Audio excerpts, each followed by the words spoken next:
If I look a bit disheveled, well, it's because I just came back from the gym.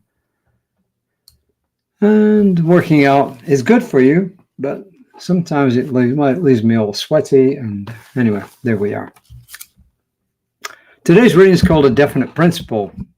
And I just came back from one definite principle, which is most people who work out on a regular basis end up being fitter and healthier. Not everybody, but most people. That's one definite principle. This that I'm going to read to you now is another definite principle. Now, the first quote is from a very well-known guy in science of mind, religious science, friend of Ernest Holmes, William H.D. Hornaday. He was very, very well known in the early parts of science of mind, well, early to mid parts of science of mind. He says, when we remove from our minds all pretense, sham, and artificial thinking, all of us are wonderful people. When we remove from our minds all pretense, sham, and artificial thinking, all of us are wonderful people.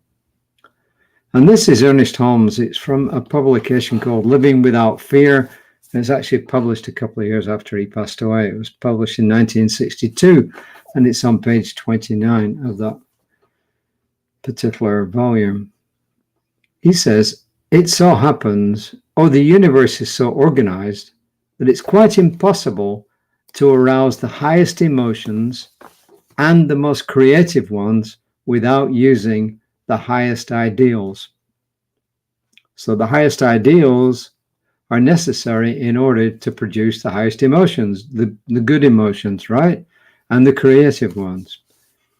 He says these ideals are always what we call religious or spiritual. There's always been a big argument about what is spiritual, what is religion. Well, Reverend Jesse talks about that a little bit later. Ernest Holmes says, but spirituality and religion are not to be thought of as either unnatural or supernatural. Spirituality means dependence on the spirit. Religion concerns beliefs in God, or a higher power, if you like. Both are normal and quite natural to the average person. And then he says, God gives some more than others because some accept more than others. Prayer should build up a greater acceptance of God's life, truth, and action. And when it does, the response will be commensurate with a higher acceptance.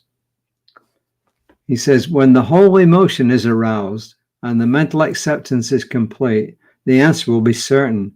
The law has not changed, but has responded in a different way. Yeah, I'll come back to this in a second. Well, in a couple of minutes. More fully discovering the nature of prayer becomes a matter of finding out more about the processes of thought and emotion, which are the ingredients of prayer. To do this, ascertain the nature of mind in action, which easily and quickly resolves itself into a science of mind. They said that's from Living Without Fear. And this is what Reverend Jesse has to say. He says, religion is a story about how things are and come to be, and it invites belief. In other words, it has a cosmology, right? A story of how everything came to be. Spirituality takes that belief into action, both as personal practice and a set of collective values. When a greater claim is placed on spiritual law, a greater fulfillment becomes possible.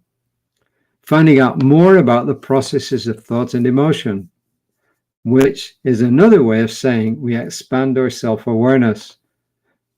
Who we believe ourselves to be and who we really are as spiritual beings.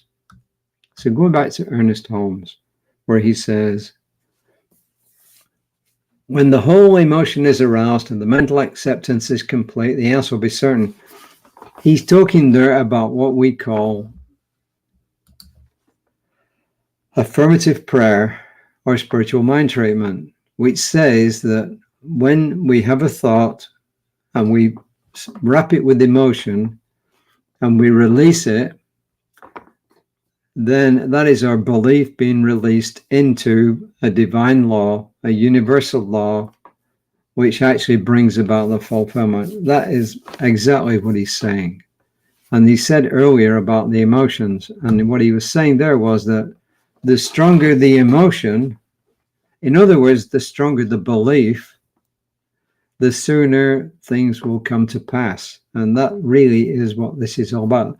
There is a law that says that if you truly, truly believe something, and you're prepared to release that belief into a greater mind, a universal mind, that it will actually bring about the good that you're seeking.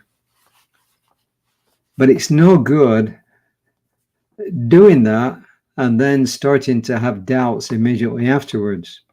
Maybe they'll talk about this in a future reading here.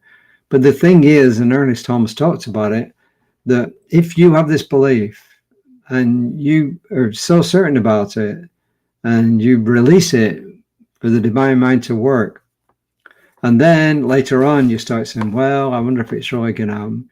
I mean, could this really work? No, I don't know. Oh, in the past, I don't know. That negates what you've just done. So it means holding on to that belief until something happens, or when negative stuff comes in, push it out at one side and say, go away, and just go back to it. You don't have to be constantly thinking and feeling about what it is that you want. But what you have to do is when any doubts come in, any negativity, you have to get them out of the way, and then you refocus on what you want and you continue. So it's a matter of belief, yes, but it's also a matter of when anything negative comes in that's denying that you get rid of that and let it go and just say no, erase, and then go back to what it is you want, refocus on what you want, and you can keep doing that. So that's my take on this whole thing. And the affirmation is kind of a little bit different, but it's an uplifting affirmation. It says, I rest secure in the knowledge that as changes occur in my life, there are always changes for the better. So that's another belief that you're putting into divine mind, into your own subconscious, and also into the divine mind. I rest secure in the knowledge that as changes occur in my life, there are always changes for the better. And then once again, if doubts come in, throw them out, repeat the affirmation. That's what affirmations are for. They're actually to instill in your subconscious mind that belief and to replace anything that's opposite that with this belief. So I just know for everyone here, the highest and best this day and future days. And I release my word with gratitude into this divine law that accepts my belief and acts upon it. And in gratitude, I release it and say, and so it is done. And remember, my colleague, Reverend Lisa, will be on Created by Spiritual Center's Facebook page at 9:15 in the morning-ish.